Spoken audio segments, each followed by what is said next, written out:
ई जुल्मी जमाना सितम कितनो ढाई, न कबहू ए दुनिया से मोहब्बत उड़ाई।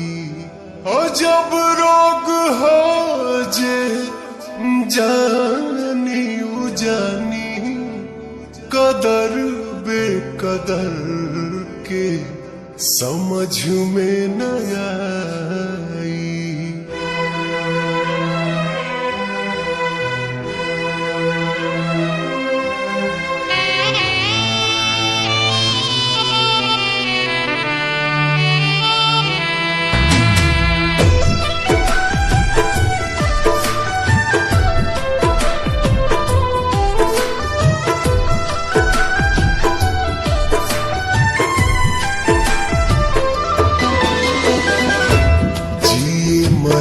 के संगे खैली कसम, संगही सहे के रहे सारा सितम।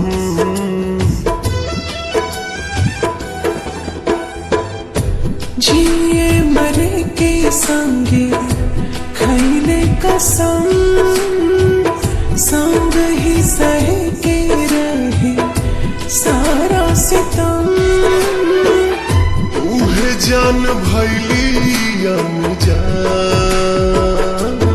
कहे पूछ के बतावा तानी चान, हे चान दूर कहे भैली हमर जान।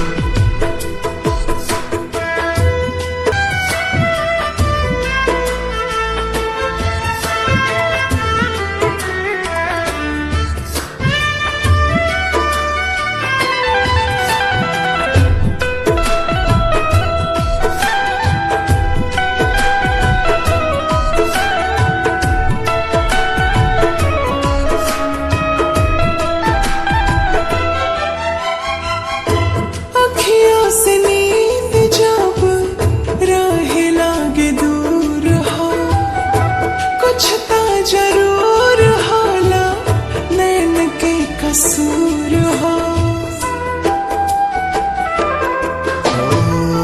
काहे के प्रीतिया बनौले भगवान हो, प्रेमी सतावल जाला बाटे पर मान हो।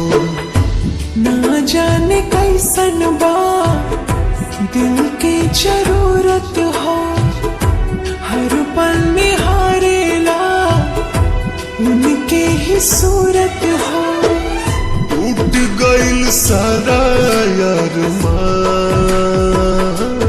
कहे पूछ के बतावा तानी चान, हे चान दूर काहे भैली हमर जान।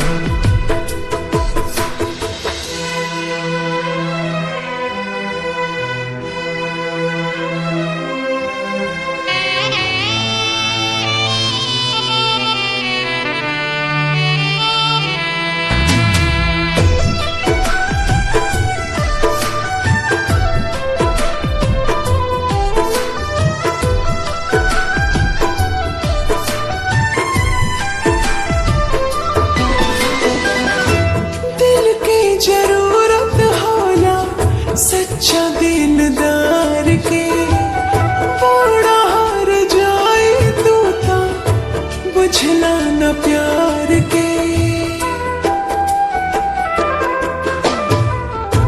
फिर न दोबारा कबो हो पाई प्यार हो, बसल बसावल दुनिया भइल उजार हो।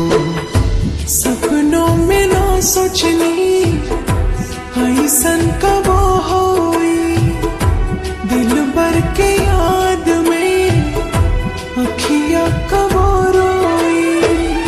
घुट घुट के निकाले परान कहे पूछ के बतावा तानी चान, हे चान दूर काहे भैली हम मर जाए।